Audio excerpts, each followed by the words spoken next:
Joe, Let's try that again. from the Okay, board, here we go. Joe, from the board, I'm missing Yvette and Singh, right? I see Trisha, I see Carlene and me. Okay.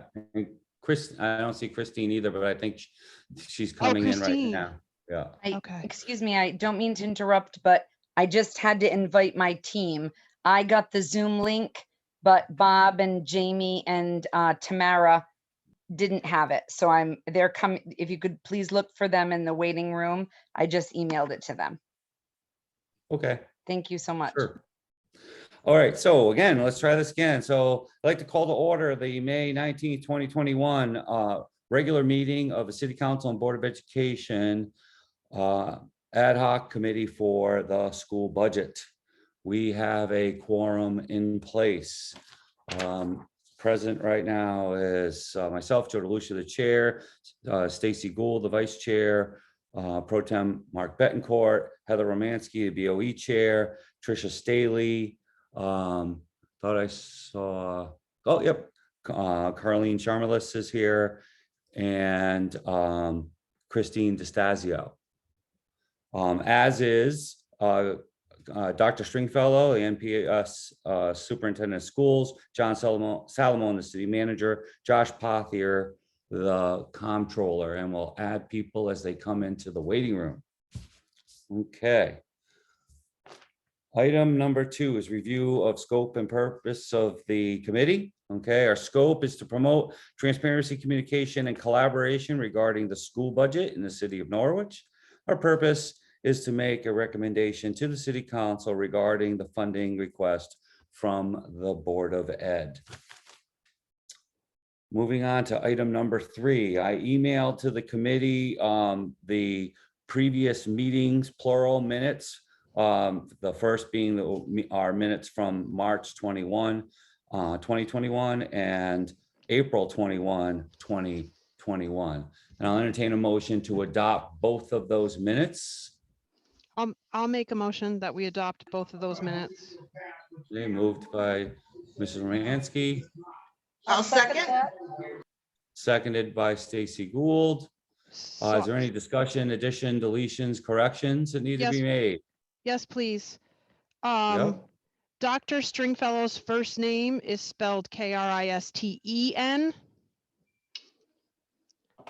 So that just needs to be corrected under, I think it's just in the top part, like where it's present and who isn't present, and it's in both sets of minutes. Okay. Anything else? I want to just make sure is clarified and agreed upon. Nope, the other thing I'm good on because it says it was clarified and agreed on. I'm all set. Thank you. Okay, so with that, those corrections, I should say, let's vote to adopt the minutes. We'll go by roll call. And let's see here. Okay, so myself, Joe DeLucia, I vote aye. Stacy Gould, Aye. Mark Betancourt, Aye. Heather Romansky, Aye. Trisha Staley. Aye. Let's see, Carlene Charmelis, Aye. Christine DeStasio, Aye. and I believe that's all of the members that are present at this time. So unanimous based on that list.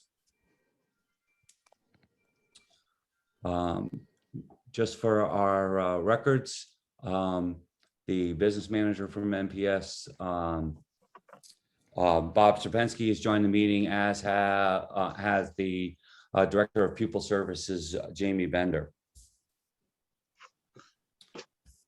Okay, moving on, public comment.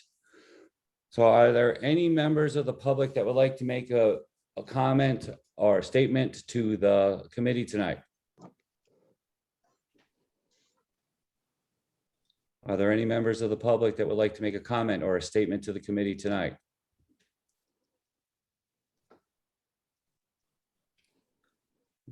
Third time, are there any members of the public that would like to make a comment or a statement to the committee tonight? Hearing none, declare public comment period closed. Thank you.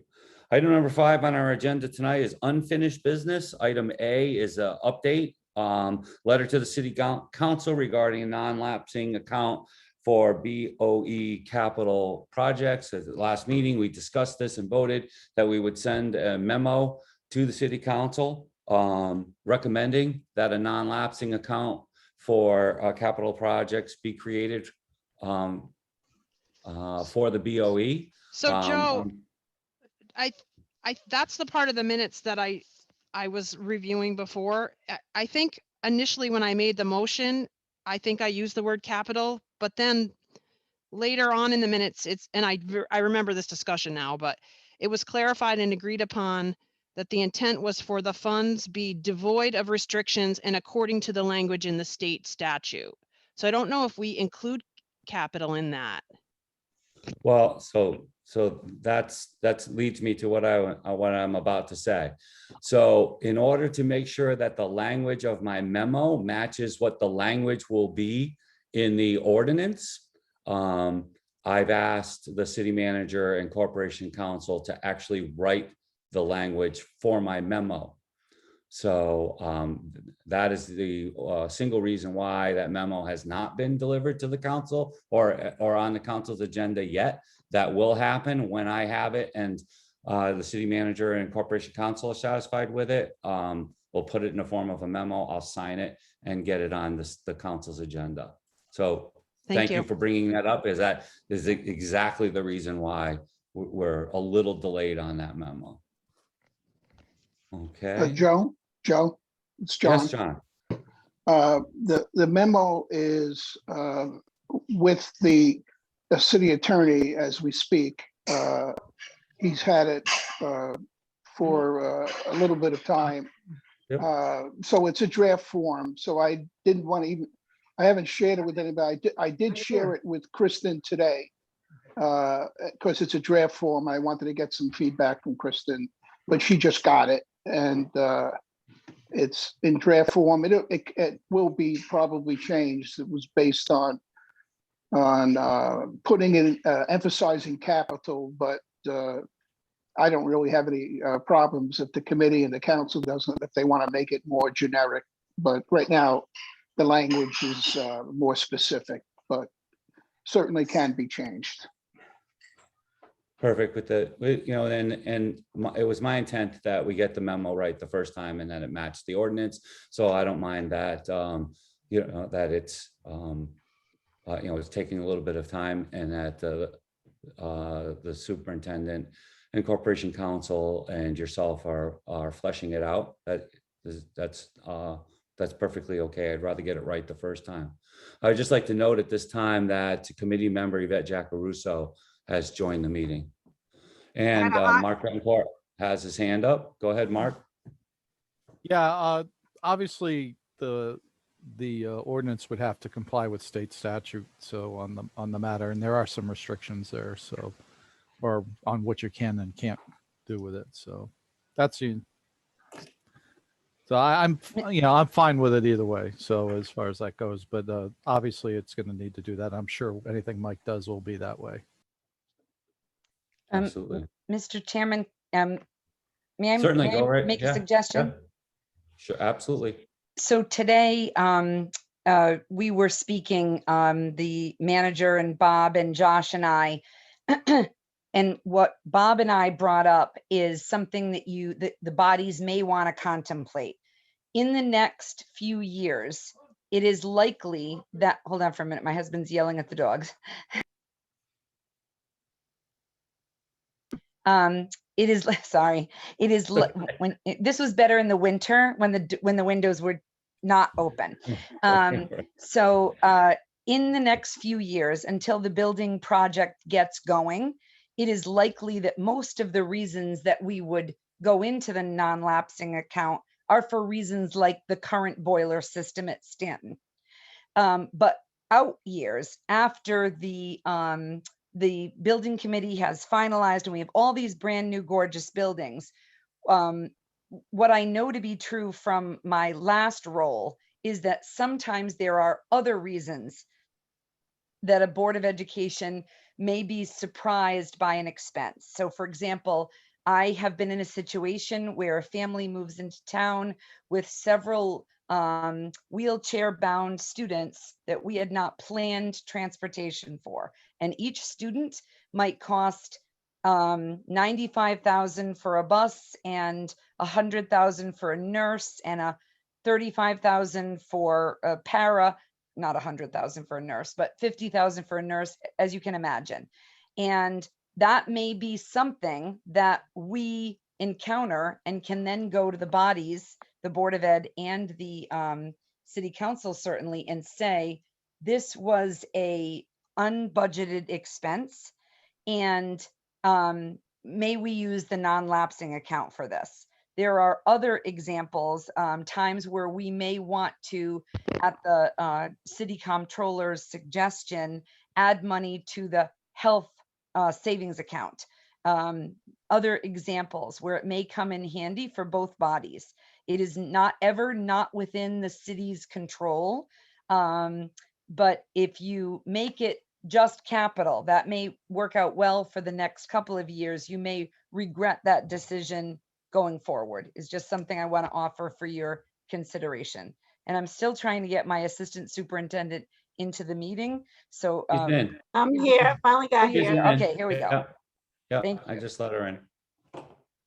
And your points are well taken. You're absolutely right, because if any of those examples happen, the money has to come from somewhere. And the last place we want to take it from is kids, right? You know, that's my personal view. Bob, go right ahead. And you know, we had a great conversation today, I thought. And just to dovetail on what Kristen said, if the ordinance passes, you can allocate up to 2% of the operating budget if the surplus is that large, but the city council doesn't have to. You know, like if we looked at any one particular year, if we used a $90 million budget, the maximum if we had a surplus would be, you know, 1.8 million. It's not a guarantee that you would decide to put 1.8 million into the non-lapsing based on city manager input, the comptroller, the city council. You might decide that, well, half or, you know, 25% or whatever the number is. So putting that, council is still in control ultimately. So I think that's, if you limit it, as Kristen said, 1 year, if you say just capital, just special ed, then you have another situation, then you have to go back, amend the ordinance, have meetings and things like that, and it becomes cumbersome. Right, and again, the reason why I put this on the agenda and this conversation is great is just to let the entire committee and all of the ex officio members know that I'm looking to do exactly what you're talking about, Bob, right from the start, starting with the memo that's going to come from this committee to the council, so that that all of the details have been worked out on what's the best ordinance that we can write for this purpose. And that even the memo starts with, you know, cohesiveness with that. So as I said, I'm perfectly okay that it's taking a little bit of time to get this memo with the correct language, so that the ordinance will have the correct language. Yeah, and to your point, this doesn't have to be done tomorrow. The year hasn't ended, and this isn't going to happen until the fall sometime. Right. Absolutely. Okay. All right. Unless there's anything else on that agenda item, we can move on. So with that, we will move on to item B under unfinished business, which is discussion and possible action on a city manager's proposed budget. The city council has had its public hearings and for the community, and obviously all the department heads. We've debated, we've had adjustments, we've made adjustments. Here we are, the last major piece of the puzzle is our final recommendation to the council. So I'll open the floor for discussion on that very topic.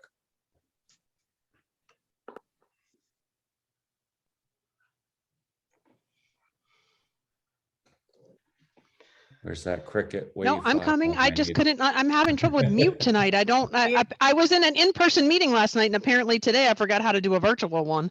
Um, You have the floor, ma'am. thank you very much. Wasn't that great? It was great. It was great to be in person and it's also great to have the floor. Sorry. So I'll start the conversation and I'll make the recommended or make a motion that we recommend that the board's and initial budget request with the 3.95% be honored to start the conversation. Okay, so we have a motion on the floor to make a recommendation from this body to the city council to allocate and appropriate the full budget request from the Board of Education in the upcoming City of Norwich budget. Is there a second on that motion? I second that, Yvette. I'll Thank you third very much. Seconded by Yvette Jacques-Russo. Discussion on the motion.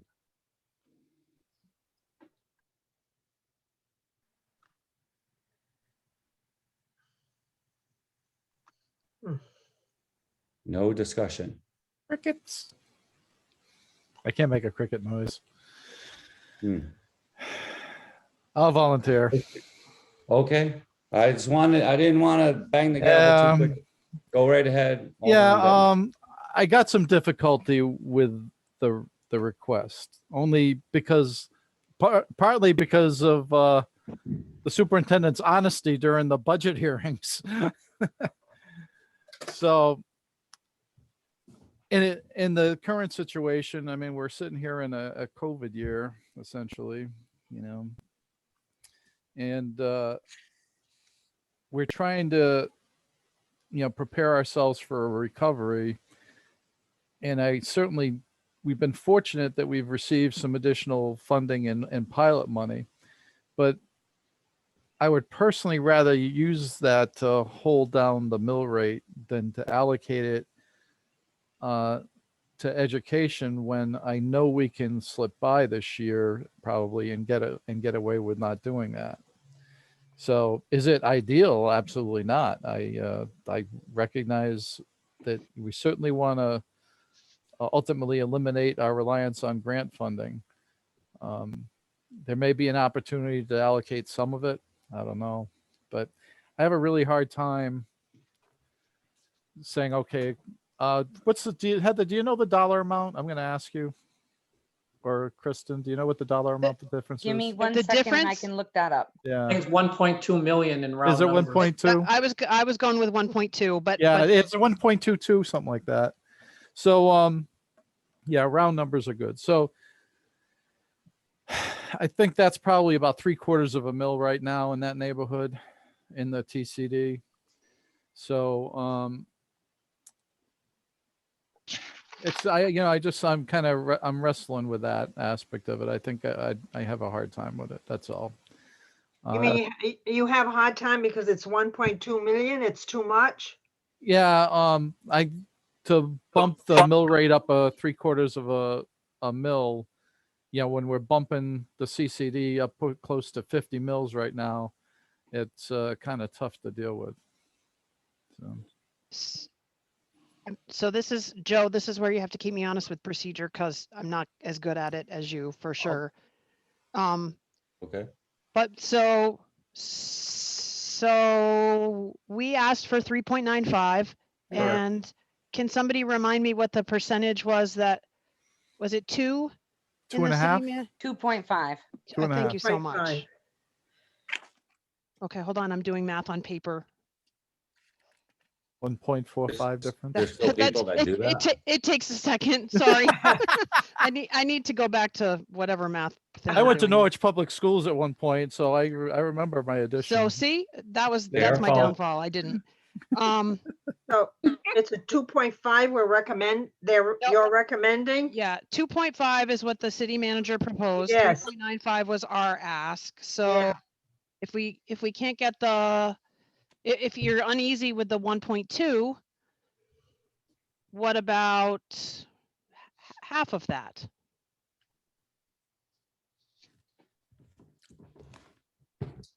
And now I started talking, now I started talking about dollars and percentages in the same thing, and now I'm, Hmm. and Joe, I know you're figuring, and I'm gonna put myself on mute because some other people are raising their hands. Christine, I think he's just figuring, and then I'm sure he'll call on you. Yeah, no problem. Christine, go ahead. You have the floor. Just Chris DeStacio here, just one quick comment. What I think everybody always has to remember is that our fixed costs increase every year, Yes. regardless of what our main budget is. You know, the high school NFA's tuition went up, and last year they gave us a break. So of course it went up this year. Utilities go up, the insurance, and then the increase in the salaries per all the contracts. So it's like no getting away from an increase, no matter what we do. And I think we're down to the bones after what was cut last year. So that's just my little input. Thank you. I couldn't agree with you more. This is Yvette. Our costs do go up yearly. Okay, so, if the, So committee do will I indulge withdraw me. my, do I withdraw Well, my? no, motion? I'm not doing the math on the calculator. I just wanted to, just to check some math on my own, but there's not, it wouldn't shed any light on this conversation, and here's why. And I'll hold my other comments back because I know Stacy's been patiently waiting. I'm just gonna say that, I personally don't like to have conversations about percent increases and dollar increases at the same time. Let's talk about dollar increases, because percentages can be misleading, because percentages are based on the amount of money that the percentage is being taken, right? Yeah. So for people to say, wow, 3.95%, what are they crazy? No, I don't want to have that conversation. For me personally, I want to talk about dollars. So Okay. right now, the budget, the city's budget, as actually initially adopted now by the city council, it's a council's budget now, right? Is has a $1.2 million difference between what the Board of Ed asked for and what is currently in that budget. Okay, so let's talk about those dollars. And I think that it just makes the whole thing a lot more transparent, right? And easier for us to really hash out. Let's not haggle over percentage points. Let's just talk about dollars. Second thing is, Sounds good. and not to correct my colleague, Pro Tem Betancourt, but I just want to refine one word he used. He referred and with a positive spin, he referred to the honesty of the superintendent. The superintendent has always been honest with us, as far as I'm concerned. Okay, she was frank with us about in her answer to Alderwoman Gould's questions about using grants if this council didn't give the $1.2 million difference. She was frank with us about that, and I appreciate that. But to Alderman Betancourt's point, okay, it sent the message, maybe not to us, but to the community. Oh, they really don't need that money. Okay, and we know that that's not true, but that's the message that is sent. But I wouldn't want to ever discourage the superintendent from being frank with us, and I appreciate it. So Stacy, you've been waiting so that I could say those two things. Thank you. You have the floor. Thank you. So Dr. Stringfellow was straightforward Right. with the council when I specifically asked the question about being able to work within the proposed dollar amount that the city manager had recommended. The difficulty I have with increasing that dollar amount is that we have quite a few of our residents who were not as fortunate as maybe some of us who came through the pandemic unscathed. They haven't worked. Maybe they've lost a family member and half of their income into their household. Maybe they're only going back to work part-time. And to ask them now to dig again deeper down into their pockets, I think is unfair. We have to think about, this is taxpayer money that we are asking for. And I agree with the Mark Betancourt. I have a real difficulty saying to people who have, or who aren't working, that, you know, I'm sorry, you know, we need more. I appreciate the fact that Dr. Stringfellow was straightforward with us, that she would be able to work within the dollar amount that was proposed by the city manager, and I think we have to go with that. We have been very fortunate. The Board of Education has been very fortunate that we've received quite a bit of money through the different programs, through the state and the federal government. And while I agree that we have to reduce our reliance on grants, this is not the year that we should be doing that. Thank you. Thank you. And so, you know, to round out, you could just give me a minute, Bob. All right, to round out the three of us, so that the committee hears from all three of us on the council. So, you know, and Alderman Betancourt, you know, will back me up on this. You know, in our caucus meetings, you know, I laid out three things that were on the top. There's my top three goals for this year's budget, and goals need to be lofty. I believe that. Goals are lofty, and it should be lofty. And even if it appears that they may not be achievable, you know, you aim as high as you can. So my goals this year was, or let me slow down for a second and just say my three goals for this year were a 0% tax increase across the board for the residents. B, to fully fund the Board of Ed at its request. Okay, and to support the three things that the Board of Ed was trying to accomplish, and the superintendent was trying to accomplish, which were, I should say, no deficit spending, no expectation of undesignated fund balance, reduce the reliance on grants, and the third one just completely escaped me while I was talking, but the board and the superintendent set three goals, and that one about reducing reliance on grants. I just don't know that in this year, to my colleagues' points, with the year that we've all had, that our residents have had, okay, that the board can accomplish all three of those goals with the capacity for taxation that the council has at its disposal. I know that it was really lofty to hope, to try to work towards a 0% tax increase, and also fully fund the Board of Ed. I know that those appear to be in conflict with each other. I don't believe that they are completely opposed 180 degrees.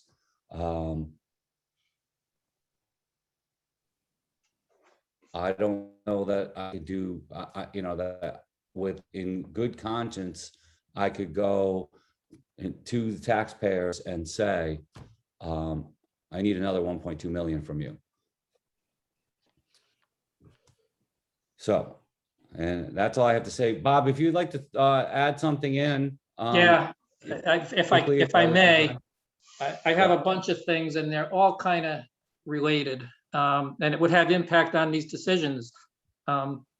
First, I think it's important for all of us to remember that the last normal school year that any district has had in terms of operating expenses was the 2018-19 year. That's the last time we had a full year of normal expenses.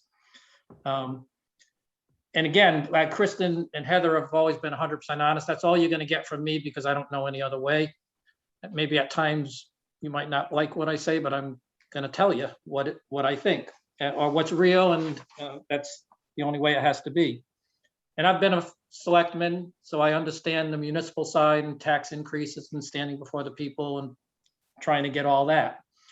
I didn't create the 2021 budget, so I don't know the details infinitely that's in there. If this were a normal year, I'd be able to tell you with a lot of exactness at this point in time where we'll end the year. But Sandy, who you all know, has been doing an amazing job. And probably a month or two ago, she said we would probably be expecting about $500,000 in the black, and that goes to Kristen's and Heather's commitment to try and live within the means. You know, it looks like at this time that we could have well over $1 million or $1.5 million back. And there's a lot of reasons for that.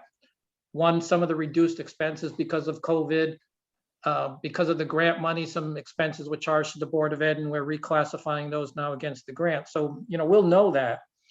So if we go back to the creation of the non-lapsing fund, there's a possibility that you could have 1.5 million or 1.6 million of money coming from this year's budget that was already appropriated from taxpayers.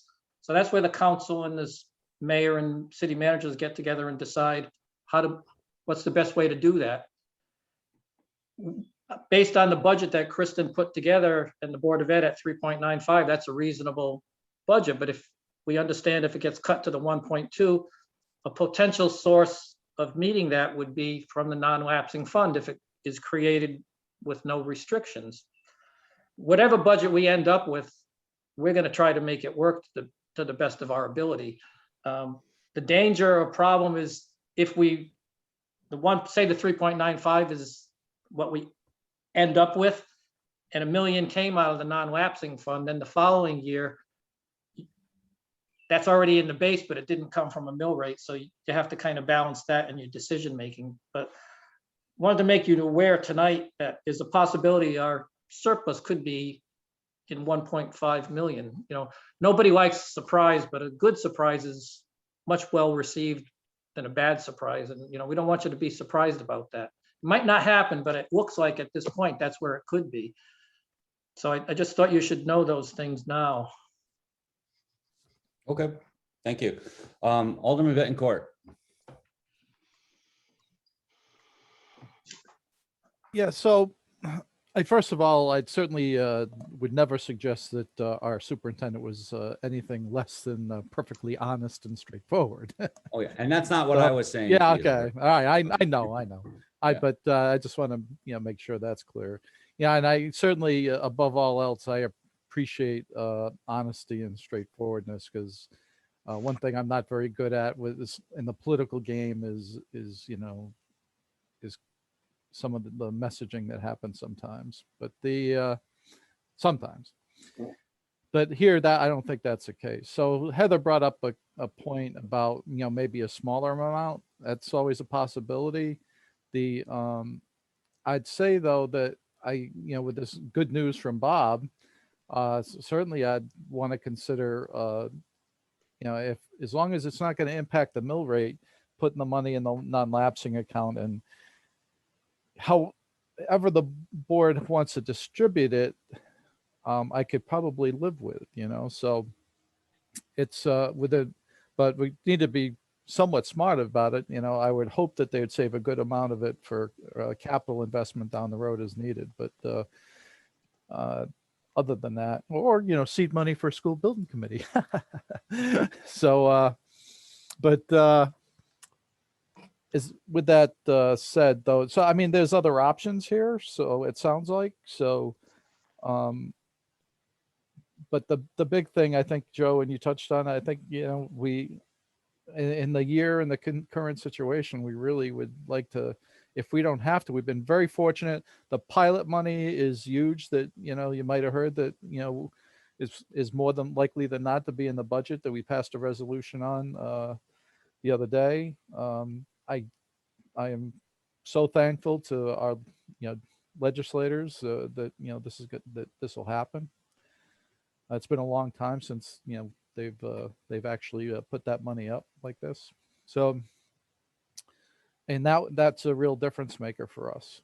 So, so I'm willing, I'm certainly willing to to compromise on some of this, but my main concern is that, we don't impact the mill rate, so, and if we meet that goal, then, and you guys meet your goal as far as funding, then I can probably, live with the circumstances of how we get there. So I'm certainly willing to compromise on that. So thank you. So we have someone, person in the meeting, last four digits of the phone number is 1741, who has their hand raised. Does that person identify yourself, please? Yes, hi, this is Mark Koulis. I called in. Okay. Can you hear me? Mark, yeah. Well, I noticed that you came in after public comment, and because you are a member of the Board of Ed, I will permit you to speak under this. We are under discussion on the motion to send a recommendation to the City Council. All right. The only other thing you haven't considered is what the state is going to do with their budget. I know the governor, in his budget, he submitted a freeze on the ECS formula, but I know there was a lot of talk in the legislature about restoring the ECS formula to the increases that were agreed to either 2 years or 4 years ago. So that would restore somewhere over $1 million or $1.2 million to the as an increase to our current ECS funding. That's possible if the legislature passes it, but then the governor would have to sign off on the final budget also. So we really don't know exactly how much money we're getting from the state. Absolutely. And Dr. Stringfellow has, is that a hand up or is that clapping? I can't really see. Okay. No, it's not clapping, it's a hand up. Okay. I'm not a big clapper Yeah, on a virtual meeting, but it was a nice sentiment. I just want to say that I recognize what all of you have said about the difficulty this year and the effect on the taxpayer and the mill rate. And please know that the staff and the Board of Ed are very sensitive to that as well, because there are taxpayers too, and our parents and families too, certainly. And I want you to know, I think you already do know this, that Bob and Tamara and Jamie and I and our staff every day are looking for ways to save money. That won't stop. Like we have that $500 to $1 million hopeful projection, because we are doing everything that we can to spend the taxpayers' money well. And this is an unusual year in that there are some expenses. So for example, substitute teachers, we would have loved to have more substitute teachers. They just weren't there for our, to support our schools like we thought they would be. So that's an area we saved this year. But what my worry is that I'm hopeful we can come to a place where all the needs that were expressed tonight can be mutually satisfied, and that we don't walk ourselves into a reality that, quite frankly, I inherited. I don't want to get to a point again where we are in conflict because the board has found themselves 3 or 4 years from now, all of the COVID monies are gone, and we neglected the fact, and I don't mean neglect in a pejorative way on anybody meaningfully doing that, but where we've sort of had gotten relief through the grant fundings, yet the high school tuition rates raised every year by more than 3%, out of district more than 3%, staffing raises, healthcare, utilities, all of that goes up more than 3%, and we don't fund it at that level. Even if I can fix it for 1 year by relying on grants, if you continue to do that, we'll find ourselves in a structural deficit. And I know everyone on the call wants to avoid that. My hope would be, and I get it that I'm not a voting person, but I'm trying to make sure we don't end up there again. It would be very easy for me to say, you know, give us lower than 2% and we'll just bask on our grant money. But I know what will happen. It will put us right back where we were before I got here. And so I don't want to go down that road. I want to be able to make sure that every year we're investing with the cost of living. And that's really all I would caution folks to. So I think I agree with everything that's been said so far. 2.5 is much less than what we're anticipating the cost of living adjustment to be. And if we do that this year and then again next year, the ask will be bigger than 3.95 in order to even out. And that's, I know you don't want that, because that happened in your past and that was hard for everybody in the community. It's also hard for everybody in the community when we correct that with what we had to do last year, which is lay off lots of residents of the community, and the staff and the students felt the burden of not having those folks to assist in their education. And I thank you for giving me a moment. I'm sorry if my hand, I don't know how my hand kept coming up and down. I apologize for the not wave. Oh, no, it's fine. Whatever it takes to get my attention is fine. So and I hear you, because some of those same thoughts, the points that you just made were thoughts that ran through my head. This is how you, aside from this being just a completely crazy fiscal year, right? This is how you start that process, or you shouldn't even call it a process, but that start down that wrong road that leads to the kind of actions that the board had to take last year, right? I mean, I think that we all get that, and we're all sensitive to that. Would it be possible, and again, I understand we still have a motion on the floor and we will vote on it, I promise, but would it be possible to know, or for you to let us know, not this very moment, but even if it were to be, before the end of the week, what the dollar amount is to meet that inflationary increase to the budget? Because you're saying that the $1.2 million underfunds you for your increase in costs, right? How much of that would the 1.2 would you need back in order to meet those costs due to just inflationary costs? You don't have to. I'm not putting you on the spot right this moment. But if you could let the city manager know, even if it be by the end of the week, so that all the members of the council could be made aware of what that number is. Would that be fair, or a fair request? I mean, I can give you I can give you an inkling right now, but if you'd like me to think more on it, I'm happy to do that. Whatever meets your needs. I would rather, instead of spitballing it, I'd rather have a number that you've had a chance to think about and say, this is the number, not, I think this might be the number, but this is the number. That's fair. Thank you. Okay.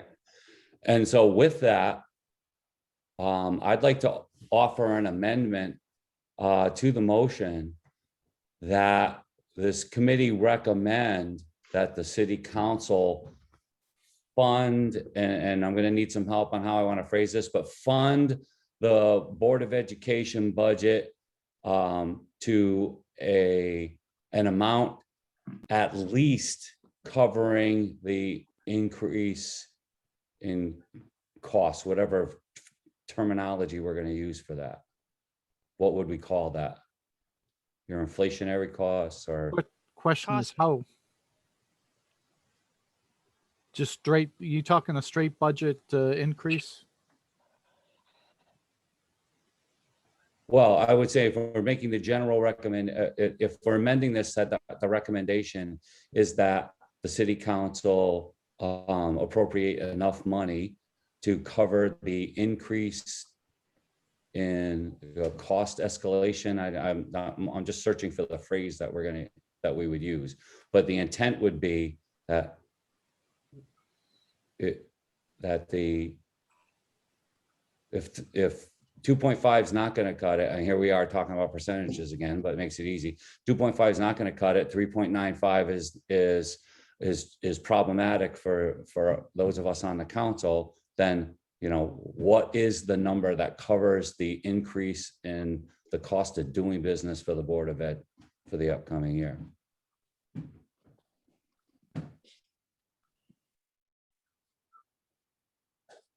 And I I'm don't know not how to, I offering. don't know how to word it, Joe, or I would gladly help you figure out how to do Yeah. the I amendment. think I'm not what sure. you said, Joe, is understandable. Otherwise I would have said something personally. I mean, I get the concept, you know, it makes sense to me as a concept. So I just offered that We as just an don't have the amendment. dollar amount. Yeah, No, right, right. Yeah, I'll and the dollar second amount it. to be determined, right? Right. Okay, so the amendment is made and seconded by, myself and seconded by Pro Tem Bettencourt. Is there any discussion on the amendment? Melinda, are you all good with that? I will be. After she watches the recording a few times. That's why we record. I appreciate your That's why we transparency more than you know. Right, and the honesty. Oh, we're Yeah. not using that word. Okay, Stacy, I see you have your hand raised. Go ahead, we're under discussion. Ugh. So what are Yeah, the costs that we are trying to cover? Have we enumerated what costs we're trying to cover? I Yes. mean, if we're trying to cover their costs, then it's the 3.9% increase is what they asked for. The Right. city manager Correct. recommended 2.5. So what costs are we trying to cover? I'm not clear on. So the big cost adjustments would always be for us, the high school tuition, and the majority of our children attend NFA. And so NFA's tuition is going up at least 3%. In some of the categories, small numbers of students are attending programs that will go up 35% or 65%. So the overall increase is probably closer to 4, but it's certainly 3%. And then our other costs for salary increases, healthcare costs, utilities, were all enumerated in the slides. That 3% would be, I know, I'm so sorry, Joe, I'm trying not to talk in percentages, but 3% to 3.95% would be our increased fixed cost rate. You are right, Stacy, that to fully fund our increased costs for next year would be at 3.95. But I hear that you aren't able to do that this year. And so if you are at least over the cost of the NFA tuition of 3%, it'll close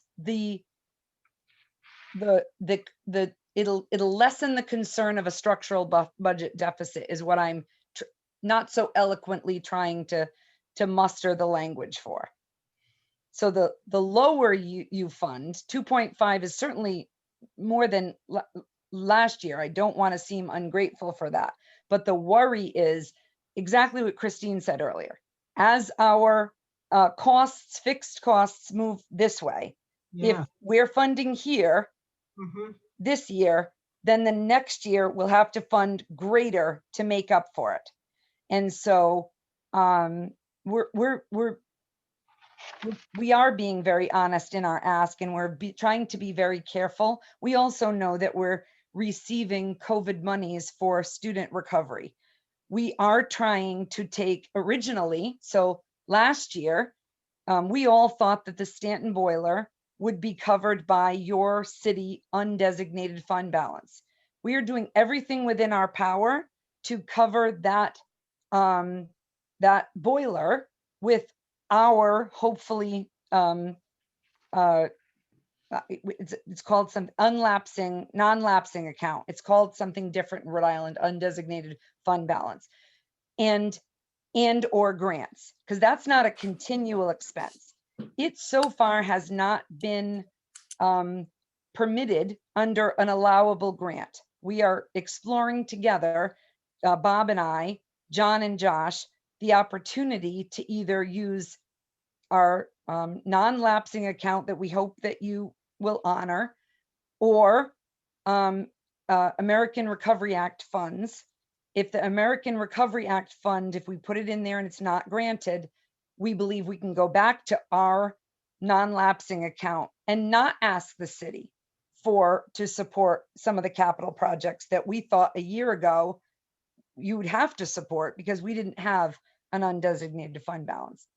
So that would be better in the capital expenditures because it's a one-time only account. But the budget, unless all of a sudden, like last year, NFA was gracious enough to find money somewhere else and not increase, or if our staffing didn't increase, then we could not have a positive trajectory that would impact the mill rate. I don't know if I further confused you, but we're trying to save as much money right now to put towards our own capital expenses to honor what Alderman DeLucia had said earlier. We don't want to be in deficit. We don't want to use your fund balance. We want to reduce our reliance on grants. That's extraordinarily difficult when the government gives you more money for grants, but they're earmarked for student recovery.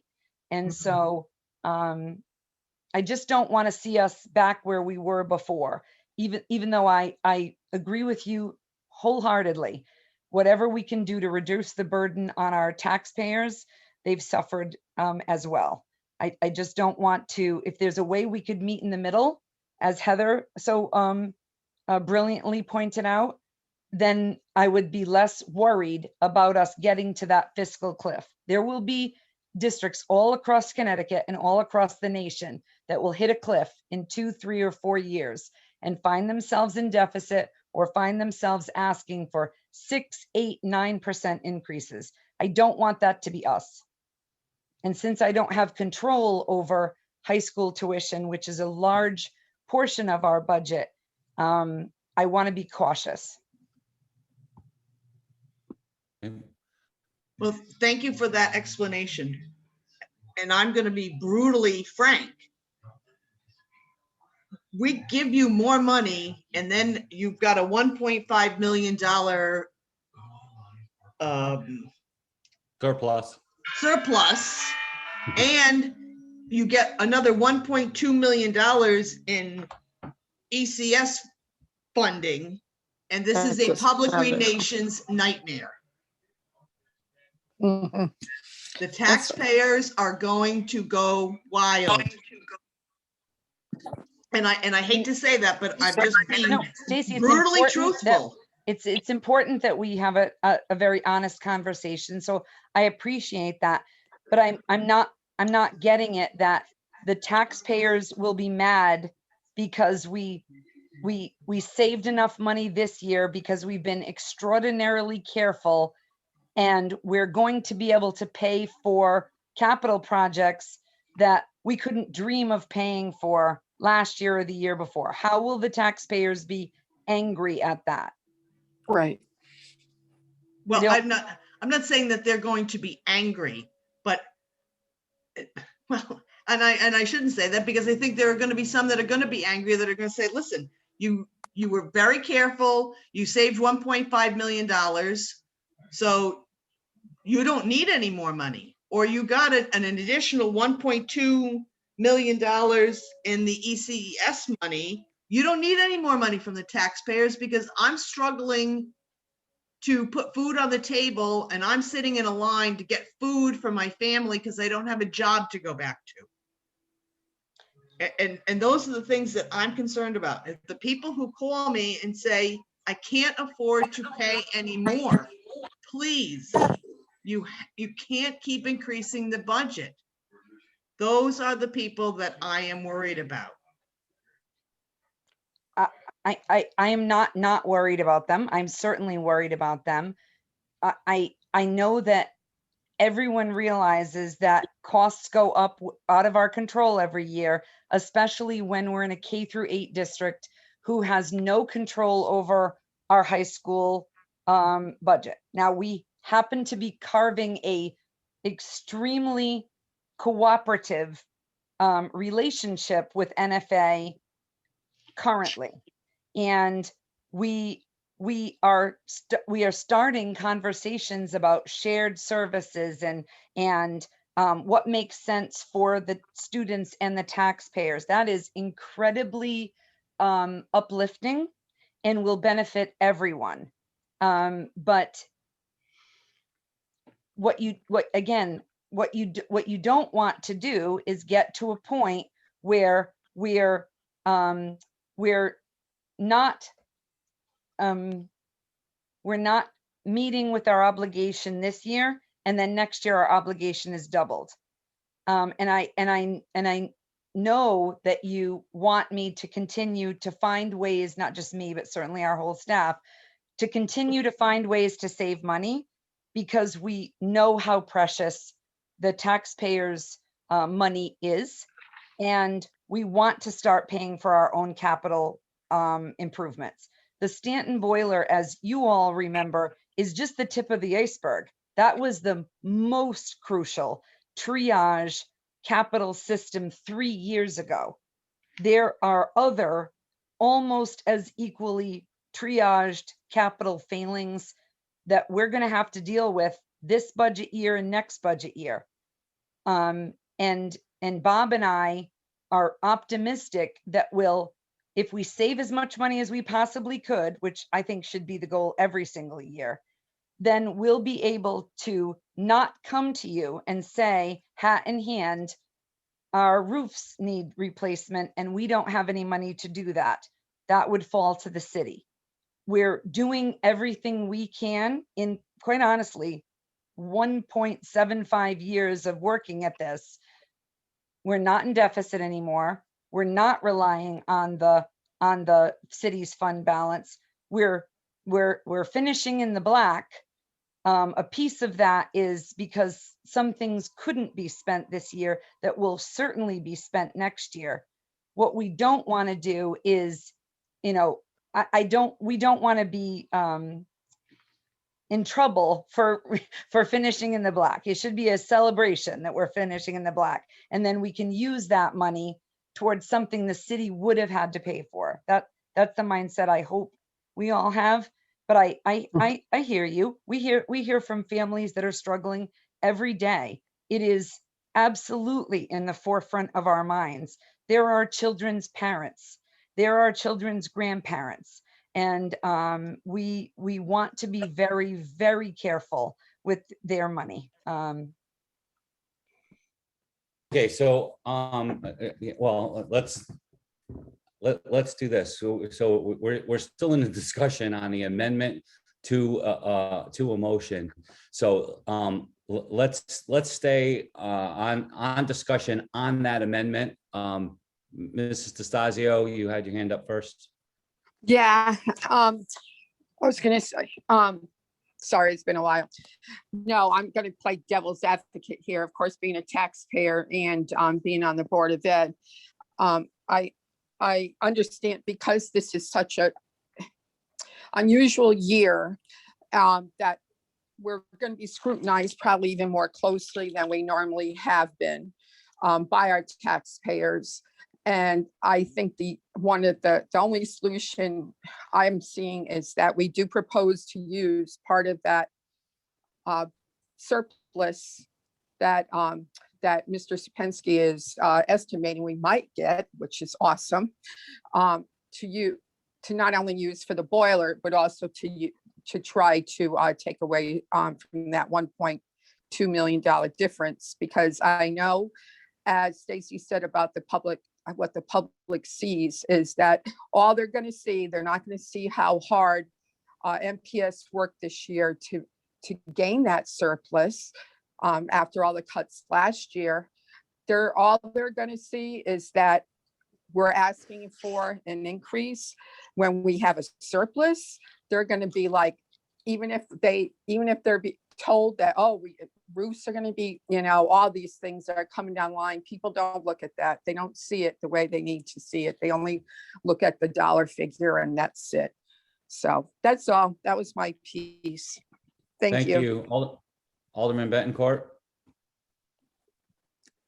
Yeah, I just want to point out that there are two sides of the budget coin here. One, of course, is spending, which I'm confident NPS has done what they can as far as controlling spending. And you pointed out some, 1-year cost savings and stuff that you've had, but also the revenue side of it with additional funds received from the state and federal governments. Now, this has not only impacted, the Board of Ed, obviously it's impacted the city. I just talked about the pilot money in our case.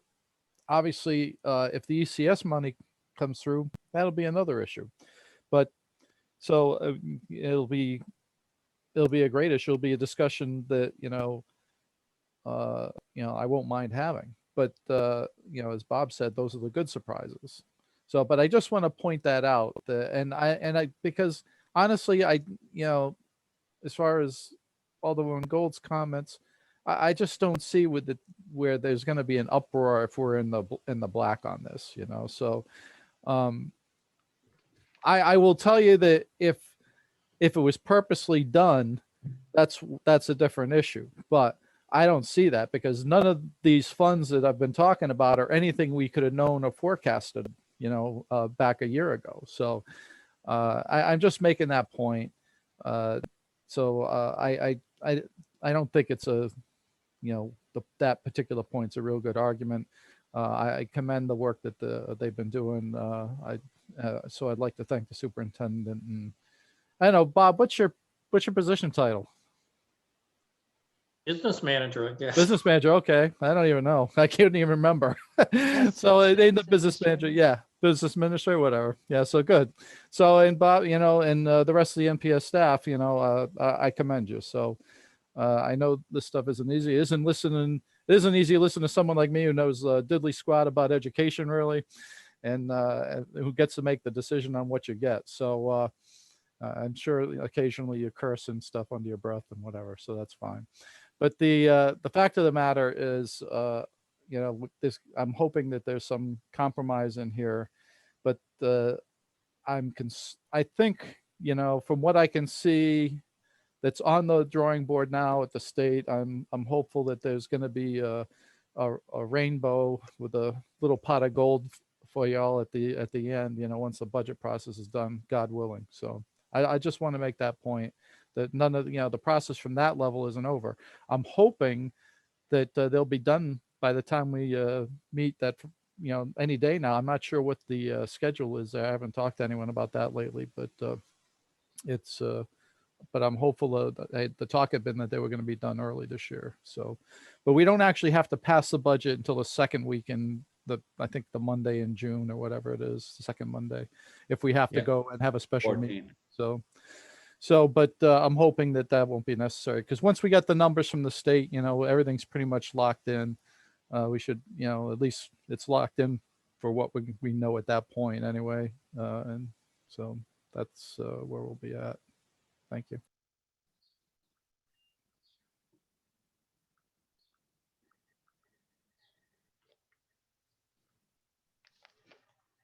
Alderman Bettencourt? Said thank you. I'm good. Oh, okay. Yeah. I talk enough anyway. I was starting around. I'm a little punchy. I haven't slept much the last few days. So No, I think it was on my end. It almost like it wanted to drop the call. Oh, No, I could only hope. Joe, that Right. phone, the phone number's been trying to get in for a while. The 887-1741. Is that Mark?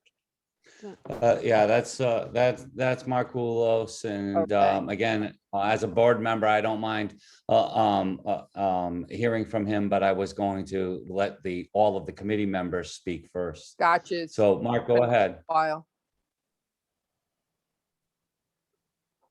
Mark, you Okay, had something?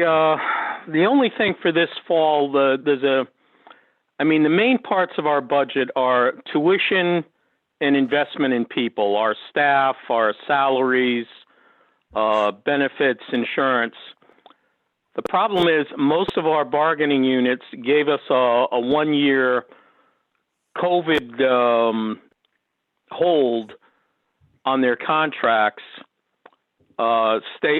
keeping the same terms for a year. Now, this fall, we're going to have to renegotiate with teachers, paraprofessionals, administrators, janitors, and I don't know who else. So that's really the twilight zone, the big black hole. I don't know if that's going to affect the 21-22 budget at all into this budget year. It certainly will affect future years, but it may affect this budget year also, being as most of those units extended their contracts by a year under the same terms as they had previously. So we really don't know what those numbers are. So it's all a big unknown. So that surplus that we're mightily touting is going to get sucked up in all these contract negotiations also.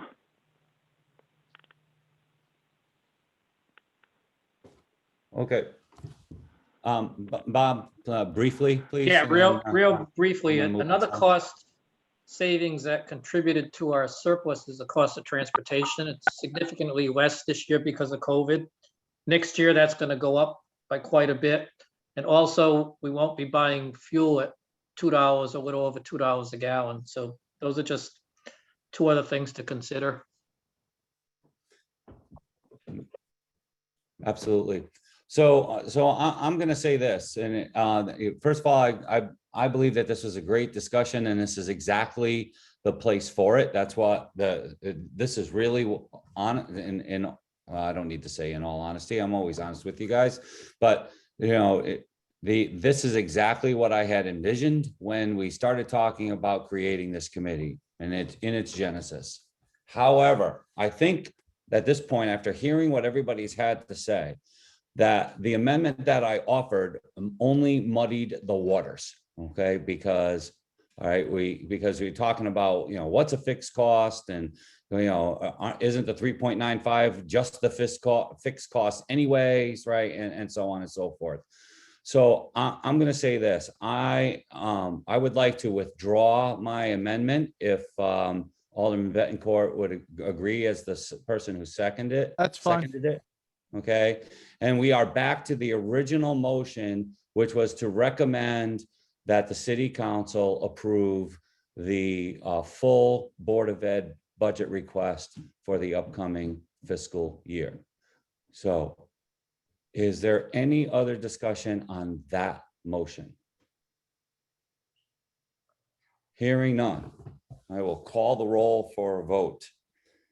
And in fairness, I won't lead off with the same folks every time. So start. Yvette Giacaruso, Yes. Christine DeStasio, Yes. Carleen Sharmalis, Yes. Tricia Staley, Yes. Heather Romansky, Yes. Pro Tem Mark Bettencourt. Just say his name. No. Alderwoman Stacey Gould, No, and the chair, Joe DeLucia, votes yes. So the motion carries 1, 2, 3, 4, 5, 6 to 2.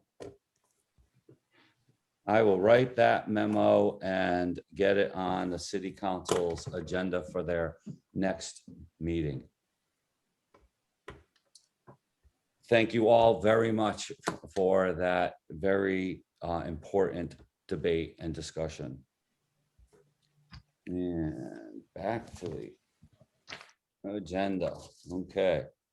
So we are on the new business, but I have none posted on the agenda. Item number 7, other business for the committee. Is there any other business from the committee members that I would like to bring to the floor at this time? So, Yes, Joe, Heather. when I reviewed the minutes, Carlene had asked for an update on the boiler, but Carlene, I don't know if you still need that, knowing that we got one at the Board of Ed meeting last week, and then of course the ordinance passed on Monday night to move forward. So that's the only thing outstanding that I thought of. I'm all set. Okay, thank you. Thanks, Joe. You're welcome.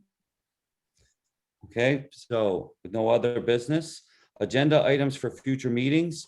I am going to propose that this committee concludes its schedule. We've made our recommendation, which is our charge. I don't believe that we have any reason to have any more meetings in this budget cycle. Obviously, we can pick up again as needed as we get into next year's, into next fiscal year. But I believe that we have served our purpose completely and honorably. So I'll ask Alderman Bettencourt. We did approve 2 more meetings. Do we need to have a vote to cancel those meetings? It would be best to, I think, to have the vote. If it's on the schedule, that way we can just, we just a quick motion and pass it to Yep. cancel the meetings. So you can just send a letter to the city clerk canceling the meetings. So I'll Thank you make very much for that. I'll So make a I'll entertain a motion to cancel both the June 16th, 2021 and June 23rd, 2021 meetings of meetings of the City Council and Board of Ed Ad Hoc Budget Committee. Heather Romansky. Moved. Yes. I'll second. Alderman Mark Bettencourt, Bettencourt, second. All right. Any discussion on the motion? Mr. Chairman, I have a quick question. In our Wait, last, Is it regarding this motion that is before on the floor, right? Yes. Okay, thank you. because we are voting on whether or not we want to now have the next 2 Yes. meetings. So I think it Yep, does absolutely. apply. Yeah. In our last conversation, Christine mentioned something around if the council decide not to fully fund the Board of Ed, if there's an opportunity for us to maybe make a recommendation that all of the non-lapsing funding that we're going to have at the end of this year could be designated towards the Board of Ed. And I know that the council will, depending on what legal says and what the ordinance ends up looking like, if we are able to have that funding be a little bit more flexible. I don't know if we as a committee needs to make that recommendation to the council that, the full funding lapse be designated for the next academic year to the schools. I just wanted to note that. Right. If we're I- canceling the right. meeting, then Mhm. I would say that because there are 2 conditions in that hypothetical, I would say that if those 2 conditions were to come to fruition, and this body needs to meet, that we would just schedule a special meeting for that specific purpose. Right. Okay. All right, that's a great point, though. Thank you for bringing that up. Yeah, Okay, is there any? Sorry, Christine. More Oh, I'm discussion? sorry. No, I was just agreeing with Colleen. I thought that should have been clarified, exactly what she said. That's all. I forgot I was Okay. up. Sorry, Joe. No, that's okay. Thank you. Okay, so on the motion to cancel our next 2 meetings, I'll call the roll. Yvette Giacaruso, Yes. Christine DeStazio, Yes. Carleen Shermalis, yes. Tricia Staley, Yes. Heather Romansky, Yes. Mark Bettencourt, Yes. Stacy Gould, Yes. and the chair votes yes, unanimously carried. Thank you all very much. Motion And to with adjourn. that, yes. I was just going to motion say, would you like a by motion to Alderman adjourn? Bettencourt, seconded by Heather Romansky. Yes. Okay, all right. Yeah, well, again, play by the rules, okay? Yvette Giacaruso, Yes.